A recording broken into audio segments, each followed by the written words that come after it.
दिल्ली में स्कूलों को उड़ाने की धमकियों का सिलसिला थमने का नाम नहीं ले रहा है।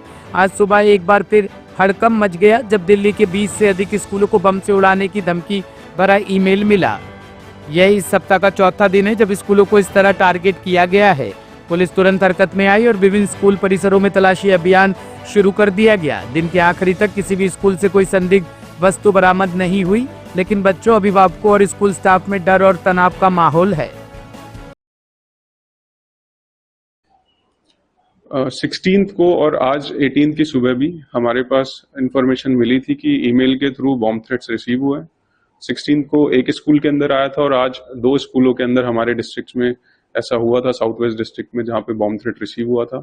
तो इमीडिएटली जो हमारी इंटरनल एसओपीज बनी हुई है पुलिस की, उसके बेसिस पे हमने उसको चेक किया, सारी चीजें वेरीफाई करी हैं। उसके बाद पुलिस ने हैंडओवर कर दिया है एडमिनिस्ट्रेशन के अंदर, और ये पाया कि जो स्कूल के जो लोग थे थोड़ा पैनिक मोड में तो रहते हैं, बट हैंडओवर करने के बाद स्कूल सुचारू रूप से चलता रहा, फंक्शनल रहा, उसमें कोई भी ऐसी बाधा नहीं आई और सारी चीजें अभी तक तो ठीक हैं।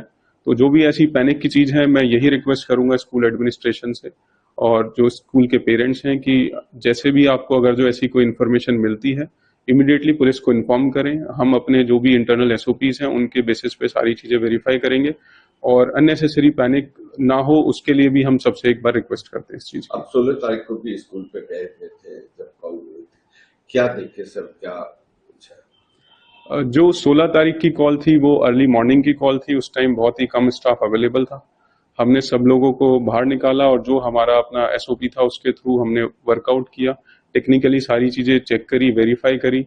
उसके बाद जो पूरा प्रोसेस करने के बाद जो पुलिस की टीम थी उसने हैंडओवर कर दिया स्कूल को।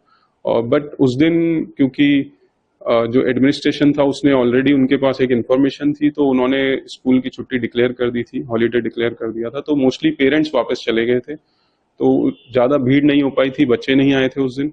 बट आज जो इंसिडेंट हुआ है उसके अंदर सब नॉर्मल तरीके से फंक्शन चल रहा है, कोई ऐसी पैनिक वाली सिचुएशन नहीं है। आज कितने बजे मेल आए थे सर? अर्ली मॉर्निंग वही सेम टाइम के आसपास 4-5 बजे के बीच में ये मोस्टली मेल्स आ रही हैं हमारे पास, उसी के बेसिस पे इंफॉर्मेशन रिसीव हो जाती है।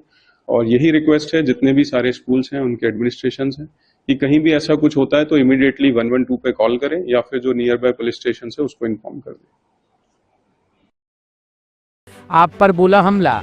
पूर्वी दिल्ली की कोंडली पुल पर कांवड़ यात्रा के लिए बनाए गए भव्य शिविर का आज विधिवत रूप से उद्घाटन किया गया। इस शिविर का उद्घाटन दिल्ली सरकार के वरिष्ठ मंत्री और भारतीय जनता पार्टी के नेता कपिल मिश्रा ने भगवान शिव की पूजा अर्चना कर किया। इस अवसर पर उन्होंने कांवड़ियों की सेवा को पुण्य का कार्य बताते हुए इसे एक महान परंपरा बताया। कपिल मिश्रा ने इस अवसर पर आम आदमी पार्टी पर भी जमकर हमला बोला। उन्होंने कहा कि जब भी कोई शुभ कार्य होता है तब उसमें विघ्न डालने वाले लोग सामने आ जाते हैं। दिल्ली में हो रहा है 374 जगहों पर। सुबह मुख्यमंत्री जी भी गई थी गोकुलपुरी के कांवड़ शिविर में, और अभी हम लोग भी यहाँ पर आए हैं। यहाँ का ये अद्भुत कांवड़ शिविर है और शुरुआत हुई है इस साल से, एक बड़ी परंपरा की नींव रखी गई है यहाँ पर इस कांवड़ शिविर के माध्यम से। हमारे विधायकगण, त्रिलोकपुरी से विधायक, पटपड़गंज से विधायकगण सब यहाँ पर उपस्थित हैं और इस बार बदलती हुई दिल्ली की तस्वीर, किस प्रकार शिवमय दिल्ली बनी हुई है, ये सब लोग देख रहे हैं। मुख्यमंत्री जी की जो योजना है उसकी सफलता का परिणाम है कि 170 से बढ़कर 374 कांवड़ शिविर इस बार दिल्ली में लगाए गए हैं। देखा गया कि आम आदमी पार्टी के जो विधायक यहाँ पे कुलदीप, उन्होंने कहा यहाँ प्रेरणा गौतम से यहाँ पे बातों पर काफ़ी लड़ाई हो गई थी, वायरल वीडियो भी हुआ था। कुलदीप का कहना है ये बीजेपी ने हाईजैक कर लिया इसको। देखिए, इसमें राजनीति होनी नहीं चाहिए, कांवड़ में राजनीति होनी नहीं चाहिए। इसमें जो बीजेपी, आम आदमी पार्टी इस तरह की बात कर रहा है, इसका मतलब उसके मन में कोई चोर है, कोई खोट है।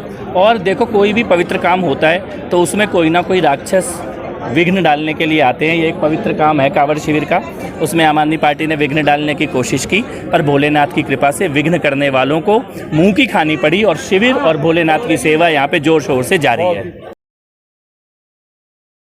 दिल्ली पुलिस की क्राइम ब्रांच ने एक बड़ी सफलता हासिल करते हुए एक ऐसे अपराधी को गिरफ्तार किया है जो पिछले 10 वर्षों से पुलिस की गिरफ्त से बाहर था। शातिर ठग अरुण शर्मा, जो अपनी पत्नी के साथ मिलकर योजनाबद्ध तरीके से आम नागरिकों को लाखों रुपए का चूना लगा चुका है, आखिरकार दिल्ली के कृष्णा विहार इलाके से गिरफ्तार कर लिया गया।